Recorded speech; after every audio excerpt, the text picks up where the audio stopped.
Welcome back to another edition of Research Fantasy presents our NBA DFS breakdown for Saturday, April 22nd, 2017. I'm your host, Nick Valinchek, better known as Nick from CWE on all of your favorite daily fantasy sites. And I'm here to break down a pretty nice 4-game slate of NBA playoff basketball. We've got Toronto at Milwaukee, Washington at Atlanta, San Antonio at Memphis, and Golden State headed to Portland to take on the Trail Blazers. Let's start off with the early game that will be tipping off in about 4 hours here, Toronto at Milwaukee. What Toronto team will get tonight is still up for hot debate. Thus far throughout the series, they've only completely shown up once. Milwaukee has been relatively consistent all the way through. Basically, I don't think you're looking at any bench players here for Toronto. It's going to be the same suspects as usual. Kyle Lowry, DeMar DeRozan, Serge Ibaka. If somehow he's able to see the minutes, Jonas Valanciunas always makes a good option, but Dwayne Casey is just dedicated to make sure he sees no more than 25 minutes on the court. But in terms of trying to differentiate your lineup, that's where everybody is going to be thinking. Yes, it's a risk because he can likely see 24 minutes and not get close to what he needs to do to hit value, but the upside is definitely there. We've seen Jonas go over 40 fantasy points multiple times this year. Anyone else on Toronto is relatively worthless. They do not really contribute enough off of the bench to be productive, even at some of their costs, which are sub 2K. They're people we have to focus on. There's people we need to look at in other games tonight. Moving on from there, we've got the Milwaukee Bucks, and they've played well this series. They've played a tight series, and much like with Toronto, I mean, you're focusing on a core three of Giannis Antetokounmpo, Chris Middleton, Greg Monroe. All the prices on those guys have come up quite a bit, but they're still all reliable in this situation. Malcolm Brogdon can be off and on, and his price is to a point where he needs almost 30 fantasy points to really be worth value. But at this stage in the game, we're not looking at a bunch of guys who are going to hit 5x value. We're looking at a bunch of guys who were trying to get to that 4x marker. Brogdon, a guy I think can get it done tonight. Only other guys I would be possibly considering would be Tony Snell due to the minutes, and Matthew Dellavedova. Coming off the bench, he can turn up and put together some pretty decent fantasy outings every now and then. Moving on from there, we've got Washington visiting Atlanta. This series, I believe, is 2-0 Washington. John Wall has just controlled this series altogether. His help, basically all the other five starters have been in a position thus far where they've contributed. So it's a little bit of a toss up there as to where to really go.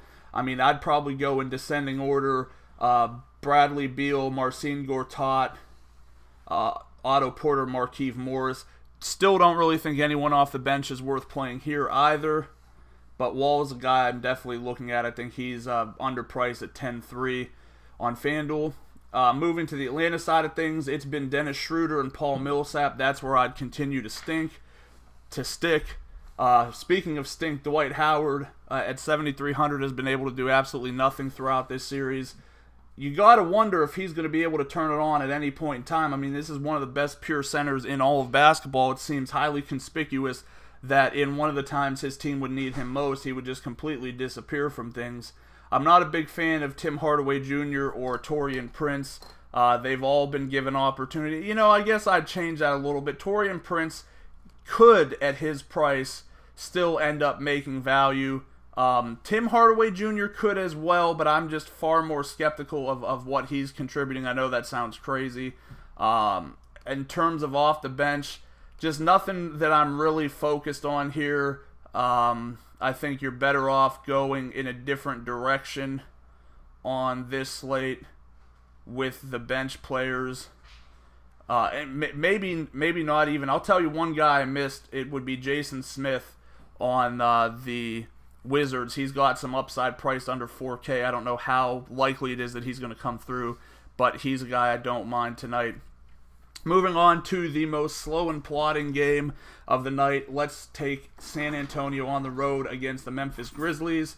The Grizzlies finally pulled out a victory at home to bring the series to a 2-1 record, and I just really am not a believer in what they're going to be able to do here. I know that Popovich benched his starters, allowing them only to see 30 minutes because of the fact that they just weren't playing well. That's not going to happen every game because Popovich will quickly see himself out of the playoffs, and that's something we know that's not in his pedigree. Kawhi Leonard, priced high, but still has upside at the price. LaMarcus Aldridge has a pretty safe floor. Pau Gasol, Tony Parker, Danny Green, all guys that can work as potential punt options, but you don't really want to trust Tony Parker after he put up a stat line of 1 rebound and a turnover. Not exactly what we're looking for to win money. Moving on to the Memphis side of things, core 3 still intact. Mike Conley, Zach Randolph, Marc Gasol. Prices are up, but all of those guys could still hit value at their cost, so it would be foolish to look past them just because this game is a slower pace and things like that. I think we can risk that tonight to get some of these guys in. I think Zach Randolph is still my favorite play at that price. Vince Carter at 3,700. I'm convinced he'll have one game in this series before Memphis is inevitably eliminated where he goes off. And with his price kind of falling, but him still seeing minutes, I don't have much of an issue with taking a punt with him. Things are just really bland in terms of like how things go for the playoffs. I mean, you have a much more reduced player pool to consider from because teams aren't running a large.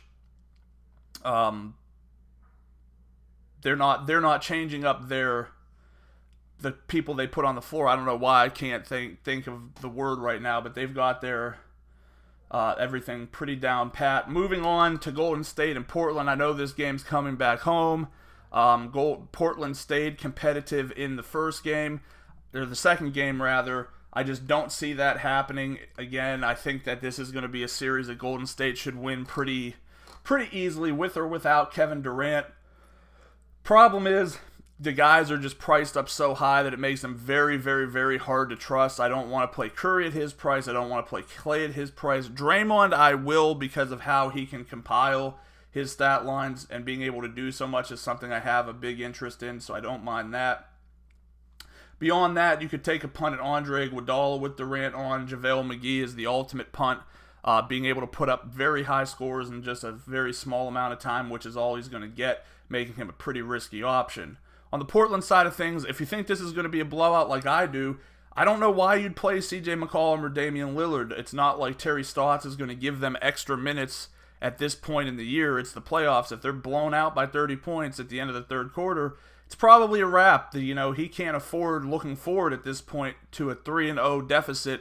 He's got to start thinking about 2017, 2018. I know as a coach you don't want to think that. It's a bad thing until you're completely eliminated, but you don't want to run your guys to the point where an unfortunate injury occurs because you're just trying to keep them out there. I just don't think that's going to be in his plans, making those two ultimately very risky. Beyond that, you're just looking at a hodgepodge of guys who aren't necessarily the greatest to begin with or just haven't been productive. All of them on FanDuel fall at the small forward position with Al-Farouq Aminu, Maurice Harkless, and Evan Turner. I just think you can find more competitive situations today than relying on the Trailblazers. There's always the chance that they could do like they did in Game 1 and stay close, but even at that, it was a two-person show that I just don't really think we could rely on. That'll wrap it up for today. Thanks for listening. Make sure to subscribe to our YouTube channel below. Head over to researchfantasy.com, sign up for our NBA mailing list, like us on Facebook, follow us on Twitter at Research and Win, and join us again tomorrow.